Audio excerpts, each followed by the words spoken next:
18వ కీర్తన 29వ వచనంలో నీ సహాయం వలన నేను సైన్యమును జయింతును, నా దేవుని సహాయం వలన ప్రాకారమును దాటుదును అన్నాడు. నిజానికి ప్రాకారాలు ఎక్కడ చూస్తుంటారు మీరు? ప్రాకారం అన్నప్పుడు ఏం గుర్తొస్తుంది మీకు? కోట. ఈ రాజులు కట్టుకున్న కోటలు, కోట గోడలు అవి చాలా పెద్దగా ఉంటాయి. విస్తీర్ణం అంటే చాలా వెడల్పుగాను చాలా ఎత్తుగాను ఉంటాయి. దీన్ని మీరు దాటగలరా? Long jump దాటగలరా? పరిగెత్తి దాటడానికి ప్రయత్నం చేస్తే మూతిపళ్ళు రాలిపోతాయి, మోకాలు చెప్పులు పగిలిపోతాయి. మన వల్ల కాదు, అది అయ్యే పని కాదు. ఉదాహరణకి అలాంటి ఒక పెద్ద కోట కూడా మీరు మేలు పొందకుండా, మీరు వర్ధిల్లకుండా, మీరు ముందుకు వెళ్లకుండా, అది మీ ఆత్మీయత కావచ్చు, మీ భక్తి జీవితం కావచ్చు, విశ్వాస యాత్రలో మీ ఆత్మీయ జీవితం ముందుకు వెళ్లకుండా ఇటువంటి కోట కూడా కట్టబడింది అనుకోండి, మీరు ఏం చేయాలి? ఏం చేయగలరు? ఏం చేసినా మీరు దాన్ని దాటలేరు.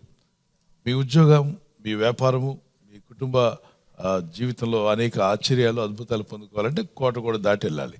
ఆ ప్రాకారం మీకు అడ్డుగా ఉంది. ఇప్పుడు మీరు దాన్ని దాటాలంటే ఏం చేయాలి? దేవుని ప్రజలారా, ఏం చేసినా దాన్ని నువ్వు దాటలేవు. ఖచ్చితంగా దేవుడు కలుగు చేసుకోవాలి.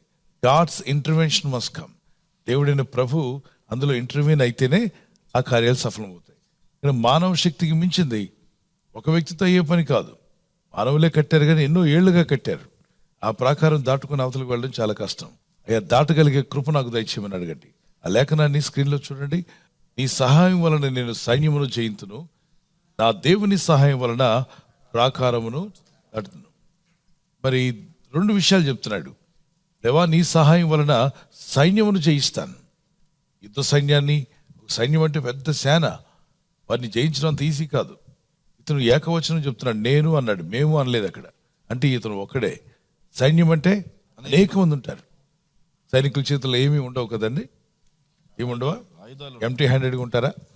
ఆయుధాలు, పొదునైన ఆయుధాలు ఉంటాయి. దూరం నుండే మనిషిని చంపేయగలరు వాళ్ళు. అటువంటి పొదునైన ఆయుధాలు కలిగిన సైన్యాన్ని కూడా దేవుని సహాయం వల్ల ఏం చేయగలిగాడంట? జయించగలిగాడు. ఈరోజు మనకు విరోధంగా ఉన్న సైన్యం ఏంటి? ఆకాశ మండలంలో దురాత్మల సమూహం మనుషులకు విరోధంగా పోరాడుతున్నాయి. ఎఫెసీ పత్రిక 6వ అధ్యాయం 12-13 వచనాల్లో అవి కంటికి కనబడవు, కానీ నీ జీవితానికి వ్యతిరేకంగా పోరాడుతున్నాయి. మీ అభివృద్ధికి విరోధంగా పోరాడుతున్నాయి, మీ ఆత్మీయతకు విరోధంగా పోరాడుతున్నాయి.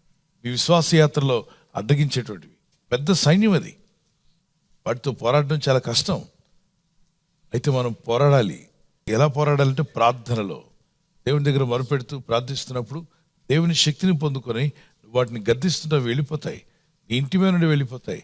నీకున్న అడ్డుగా నిలబడినవన్నింటినీ ప్రభు తొలగించగలడు. యాకోబు పత్రిక 4:7 వచనంలో అపవాదిని ఎదురించుడి, అప్పుడు వాడు మీ యొద్ద నుండి పారిపోన్నాడు. సో ప్రతిదినము మనం గద్దించి వాటిని మీ మీదకి రాకుండా, మీ పనులకు అడ్డు రాకుండా గద్దించగలిగే అధికారం దేవుడు ఇచ్చాడు. ఎప్పుడైనా గతంలో దేవుడు సాయం చేశాడా? ఎరుకో గోడలు దాటడానికి మరి ఇజ్రాయేల్ జోషువ సైన్యానికి దేవుడు సాయం చేశాడు.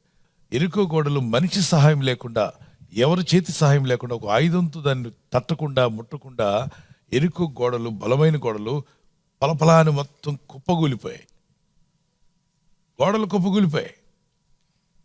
వీళ్ళు దేవుని స్తుతిస్తున్నారు అంతే. 7వ దినమున 7 మార్లు చేస్తూ దేవుని స్తుతిస్తూ ఉండగా మనిషి సహాయం లేకుండా, ఒక ఆయుధంతో దాన్ని ముట్టకుండా వీరు గోడను ముట్టారా? ముట్టలేదు. గోడ దగ్గరికి వెళ్ళారా? పొలుగు పార వాడారా? ఏ మనిషి సహాయం లేకుండా గోడలు అలా ముక్క చెక్కలై పడిపోయాయంట. ముఖపోచినట్టుగానే జరిగింది. గోడ మొత్తం పడిపోయింది. అక్కడ ఏరియా అయితే వీళ్ళు దాటాలి, ఆ ఏరియాలో పడిపోయింది. ఎరుక వాళ్ళకి భయం, వణుకు పుట్టింది. వీళ్ళ దేవుడు సామాన్యుడు కాదు. వీళ్ళని ప్రార్థన చేసుకుందాం. మీ సహాయం లేకుండానే, మీ ప్రమేయం లేకుండానే దేవుడు మీ ప్రాకారాలను దాటించే కృప దయచేయును గాక.